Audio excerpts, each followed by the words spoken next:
Ah, yes. This game. We are back. Here's my face. Look, before we do anything, I have a face, and here it is. We're going to do episode 731, part 3, where we're going to take a look at yet again another 2-Racks play. We're also going to see one of the reasons why the 2-Racks play can be so good.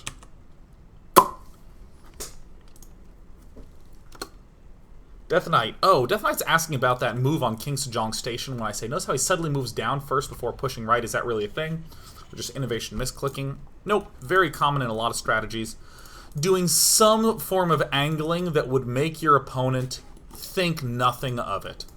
You want to do as much normal before doing the unusual thing. And attacking the back like that first as a rush is really weird for Terran. So that's absolutely a commonly done trick with a lot of all-in-y type things. It's kind of like if you scout, like, here's another example. If you build the barracks here, and then you scout, and your scout path, your SCV does this, well, that can be a dead giveaway, right? So sometimes what you can do is you can build it, and then you can go up and just go around and come from a normal angle, like down from this way, through here, and then no one will suspect a thing.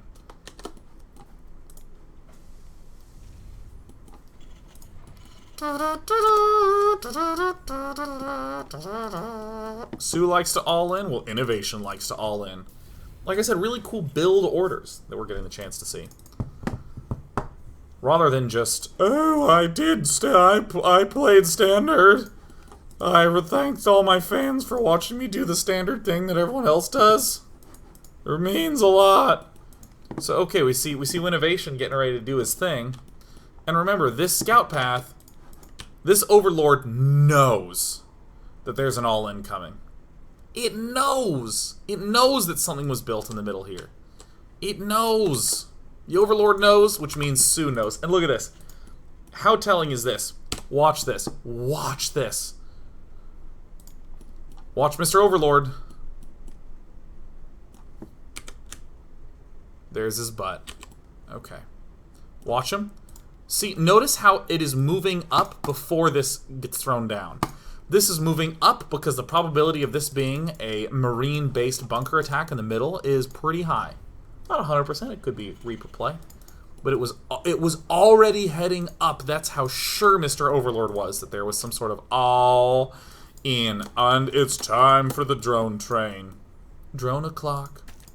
For any of you who, again, did not play this game the second that it came out, which I totes my ghost did, played on the very first day of the beta. Ooh. Played with Tristan. We killed each other a lot. It was cool. One of the most awesome things ever with this early marine pressure is not a bunker here, but the distance bunker. God, it's been a long time since I've said that. A distance bunker. You plant the bunker here, not up close, because the Marines are so good that you just need to have a really good fallback place to. And we're going to see the distance bunker. Some properties of the distance bunker, you put them on points so the Marines can be back here shooting at stuff. And when the stuff retreats, you load them into the bunker and shoot them out so they can chase. And then you can load them in and shoot them back out here. And then they'll have to go around like this in my mouse path. Like that. Oh, so good. So we see soO, who was going for a fast gas.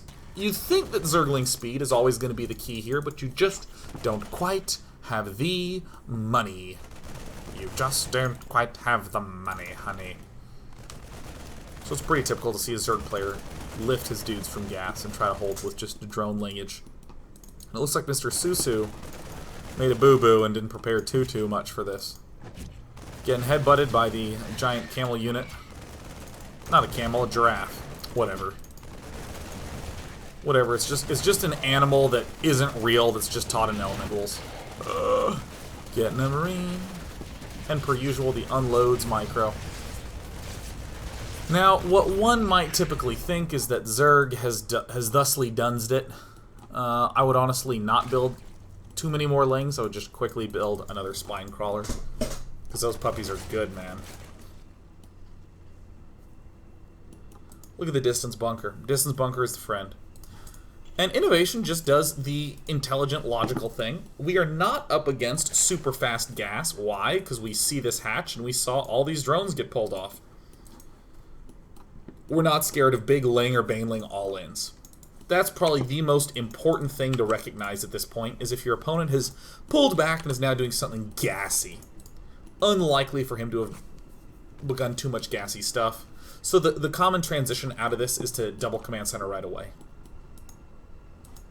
Look at innovation, looking for value, hunting for value. Your Ling's pulled up the ramp. Oh my god, can we just... Oh my god, that was so beautiful. Okay, look at this. Look at this. Innovation, what does he want to do? He wants to attack this, so how does he do it? He comes down this way. What does this cause Zerg to do? It causes him to pull his Zerglings up the ramp. It causes him to pull his Zerglings up the ramp. And then he just pulls back. And then he kills the damn spine crawler. We're here! We're here! We weren't somewhere else! Oh, God.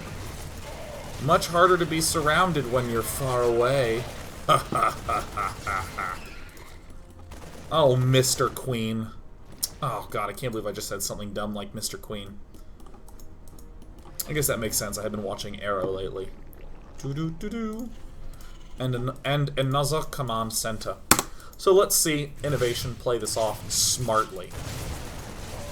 Mr. Queen, how will you run your father's company now? How will you, Mr. Queen? Get abused, get kited, get hurt. Good stuff. Good stuff. Now, meanwhile, back home, we see everything is going pretty much according to Terran plan. We're getting double geyser. We're being awful and not putting dudes in the geysers, which is just such a faux pas. We see our distance bunker is providing a very nice little containment play. We see an extra factory coming down. We see a barracks here. We see these two barracks still pumping out Marines. Why? Because space control, dealing with those all-ins and all that shenanigans, is super important to staying alive. So what I really love is innovation pulls all his dudes back, just prepares for the small off chance that there's an all-in. You're already ahead by leaps and bounds economically at this point. There is no need. Look at that. Even expending a scan just to make sure that this dude is teching. Just to make sure that this dude is droning. Look at this. Go straight for Hellions. I mean, there is the engineering bay. There is the rounding out of everything else. But I love this. At 10 minutes, innovation is getting Hellions. He's getting them. Bang! He's getting Hellions because he doesn't have stim. In fact, he's just started stim. And with just 2 Hellions, he's going to go ahead and throw down that Expo. I think that's very brave and very bold. The rest of this game I just think is, you know, a Terran being a Terran player and doing everything else, as you might imagine. But I especially love that selection to get 10-minute Hellions. Why? Because they serve the purpose of helping stay alive until everything else is alive. So these Hellions, why is this okay? Why is this an okay move? Why is this okay?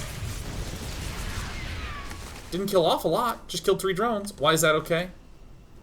Because we have a force. We have a way to stay alive back home. We have a way to stay alive back home.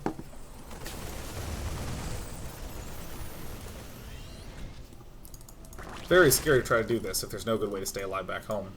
Stim isn't done yet. I might not have done that myself. Prefer to be the ultra-cautious man.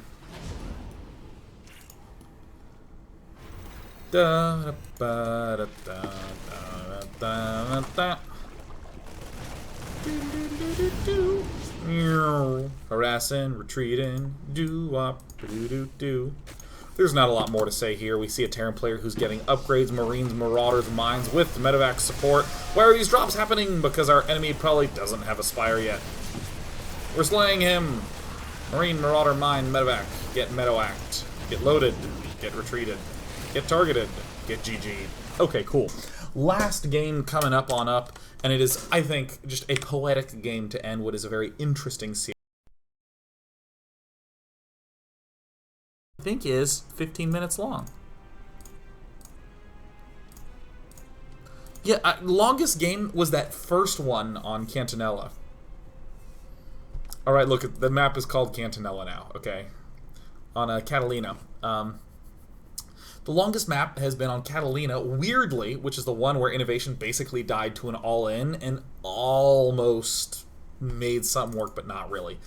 All in all, games have been decided fast, which is really cool. It's unusual because this matchup is generally the one where people like to see the straight-up matches. It has very famous long games in it. And this is a return to standard roots. And I will come back to something that I said right at the start of the show. Actually, you know what? Let's go ahead and blast through this, because I don't think that this is going to be as interesting as the rest of what was spoken about. But on this map here, we're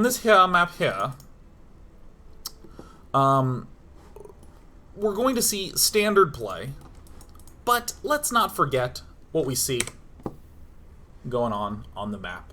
Terran has 3 easy bases and a very easy 4th. Zerg has 3 easy bases, a decent 4th, and then pretty out of the way 5th, 6th, 7th. This is just a pain in the ass for Zerg to deal with. These positions are so close together that Zerg is just going to have a worse time the longer the game goes on. So no reason to mess around is innovation. Build the normal things, win with the normal things. Become a champion of the video game.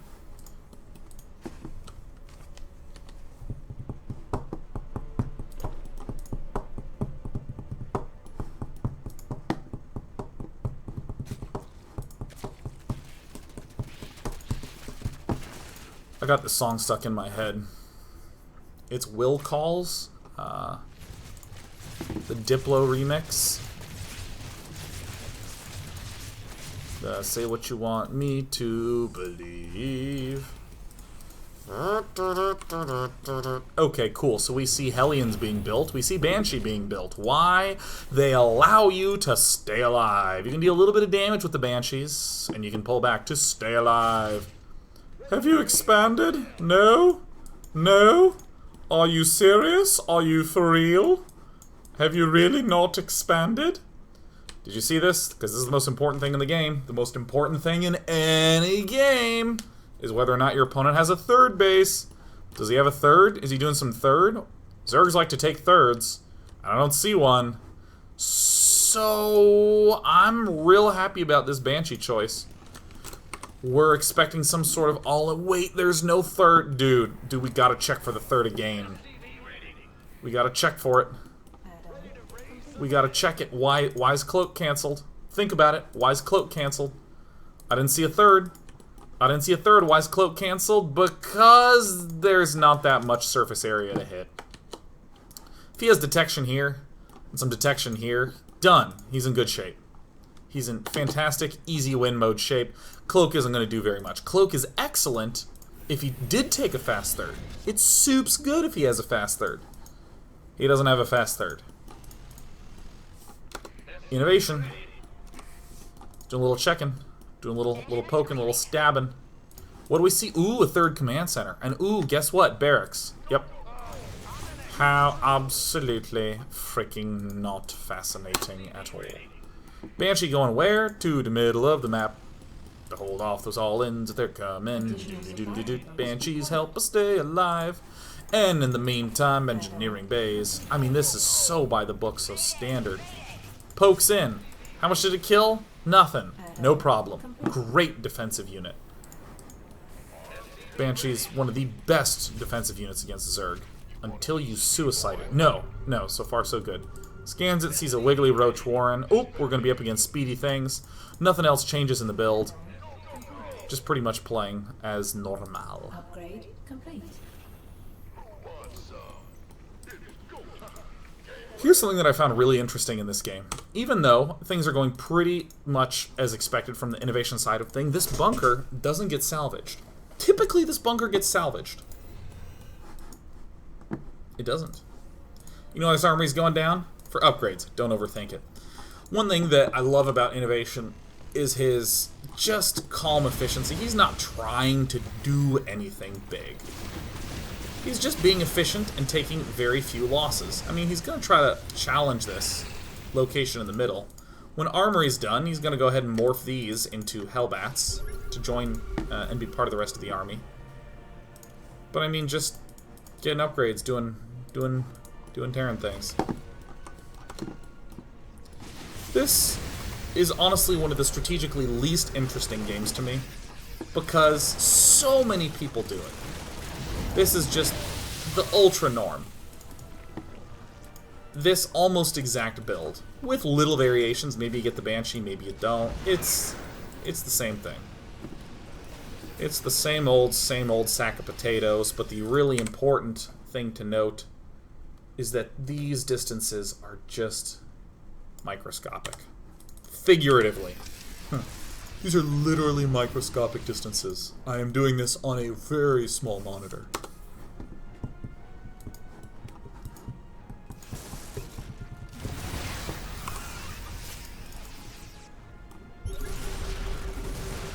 What you gonna sue when they come for you?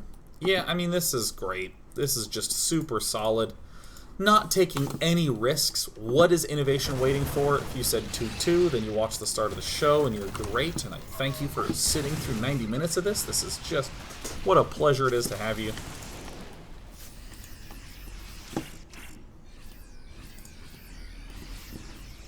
Alright, let's see what we can do here. Yeah, just waiting, just hanging out. Look at this. Look at this! Shedding as little as possible. Such little. Under 1k lost. Zerg's building up, but it's fine for Terran. I mean, Terran has a really clearly securable fourth. Look at this. Innovation is getting ready. He's powering up. He has his second factory. He has all his barracks in his main. Ooh. And here's 2-2 getting real close to being done, but Innovation's still been very careful because these distances are very close. Right? This is awesome. This is standard awesome stuff. This is standard awesome sauce. This sauce is awesome even. Alright, there we go. Now everything can go. As this push is going on, the flickety flam. Widow Mines, baby. I think this is a really cool drop style because it forces a big answer out of Zerg. He has to commit quite a lot to this, and it's not actually very expensive. Widow Mines are really high impact, and they take a long time to build. But I mean, if you imagine putting 8 Marines in there, that's 400. This is like half that. Oh, your Mutalisks are there? Alright, well sweet. Let's move forward, man. Oh, there was a double-pronged attack. I'm sorry. I'm sorry. Yeah, cool stuff, right? Widow Mine droppage.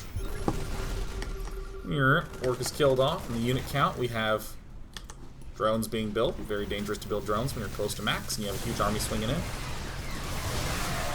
These Widow Mines are going crazy. This is where you might be kind of like, ooh. You might be a little eek-ish. The soO just stormed through, but hey, remember this bunker? Wow, that's like really great that that bunker's there. This is a weirdly good bunker. And this, I think, is kind of how the mid-game must go. If you do the big push as Terran, and it either fumbles or doesn't do well, or you're not making a lot of headway, you can just kind of hold on until 3-3, because, quite honestly, the only way a Zerg's going to be able to whomp your army is if he did things like not get a hive, or not get extra bases. We've already killed off a whole lot of workers. Look at this cool little move. Widow Mine drops. This is so unusual. Because, you know how those Zerg players often like to chase medevacs? And you unload the Marines one at a time? Imagine dropping down some Widow Mines. Boom! Oh, yeah. Oh, right. Nice. See that medevac count? Not nearly enough. 13 too small. Whomp.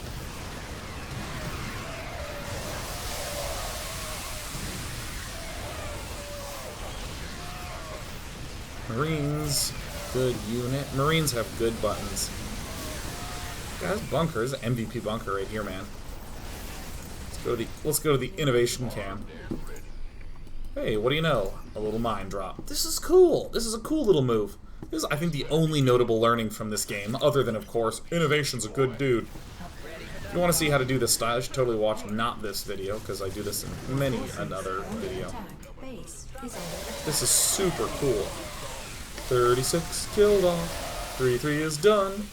Time for Zerg to have a lot of not fun. Ooh, we lost workers. Fantastic. We can put even more supply to army. Yeah. Oh, counter wit of mine. Getting ready to go down on a walk. I see big commitments. We need overseers. Oh. Burrow him. No. The story of that mine was a sad story. Oh, the story of the other mines that tried to move in was also a sad story. Oh.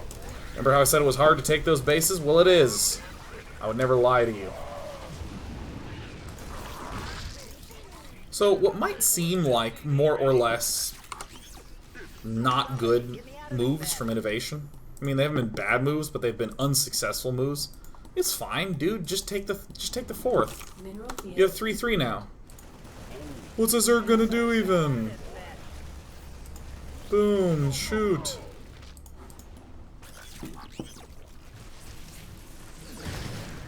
Pretty high commitment. Pretty cool. Look at this army here. Right click. Oh. Huh? Huh? Oh. I know, I wanted it too. Alright, here comes Winnovation. Being the winner. Nothing really new here. Just good control. Widow mines and drops. Some decent splits. Some neat drops. Just a cool game. Just a cool, solid, nice game. Oh! So yeah, I liked this series, because again, it showcased some unusual builds. Some weird and new and funky builds. Showcased some sweet all-ins out of soO. A lot of the attacking was based around that. I think my favorite, though, is this big tank style. Ooh, big tank. Big tank, big tank. Let's turn subscribers off. Let's take questions. Let's just take a few. Because I'm tired. I still have to figure out what game I'm playing tomorrow. I don't know if I can get Ocarina of Time to work. I'm thinking I'm going to take a little vacation from doing shows coming up soon.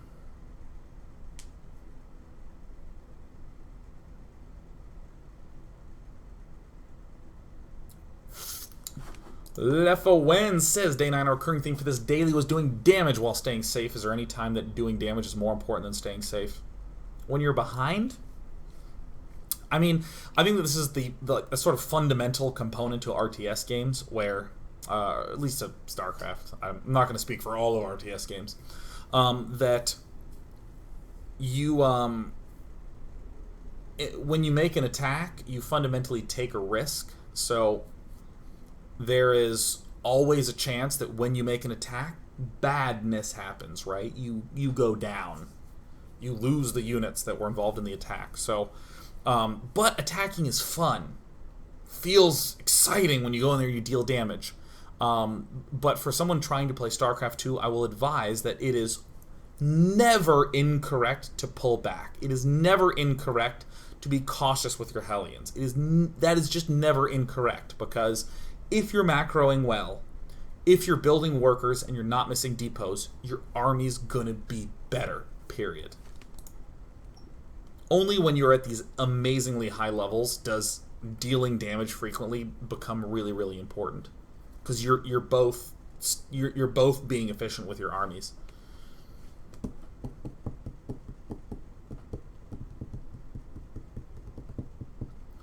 Elysium asks a question that just pains me.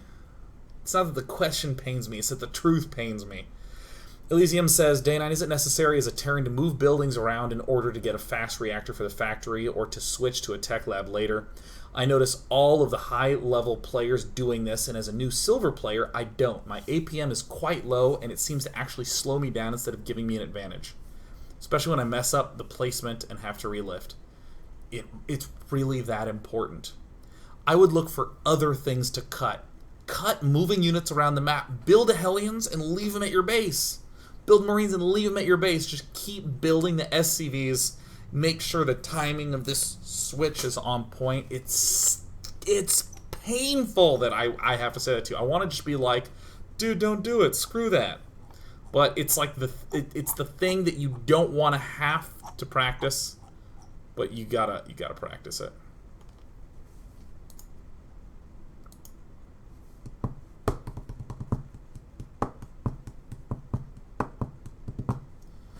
So, Todal MN says, Day9, why was this series so heavily dependent on the opening build and the damage done with it, instead of how well their builds can adjust to the mid-game or late game? I think that Innovation, his build order, did have some flexibility, this little mine thing, doing some cuteness. But I think the reason that they were so impactful is they were big deviations from what is common, so it's easy to it's easy for your opponent to be caught off guard and stuff. And quite bluntly, I mean, they just their builds were designed to deal a lot of damage. They're sort of like, oh, I want to kill, I want to slay, ah.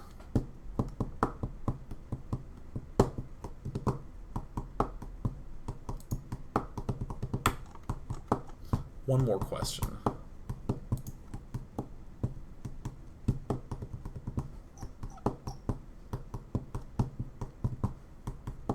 Datenstreba. I butchered that. Datenstreba.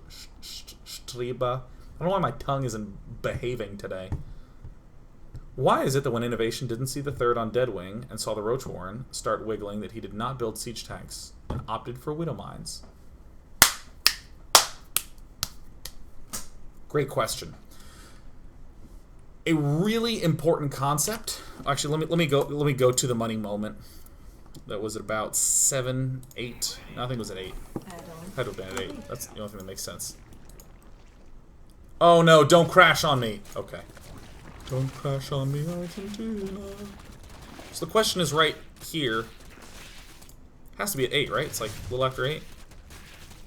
Is it at 9? No. Is it 9? Whoa, that's late. Okay, so the question is, why, when this is spotted, does Innovation not go for siege tanks? So, in StarCraft, it is wrong to respond. You don't want to see the thing and then go, what would be good versus that? And then get the response. You need to have already prepared the response.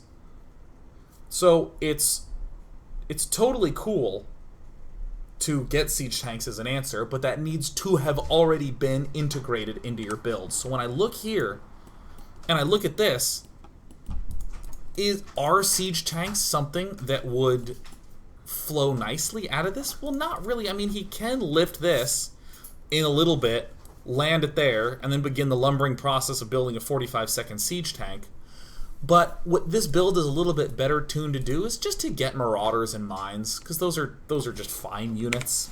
Tanks, like in a vacuum, if I knew there was one attack coming and someone said, Sean, do you want 2 Mines or 1 siege tank? I'd probably want the siege tank. But I think that it is correct for Innovation to deviate not a lot from the build that we're seeing him do, just because that winds up being better.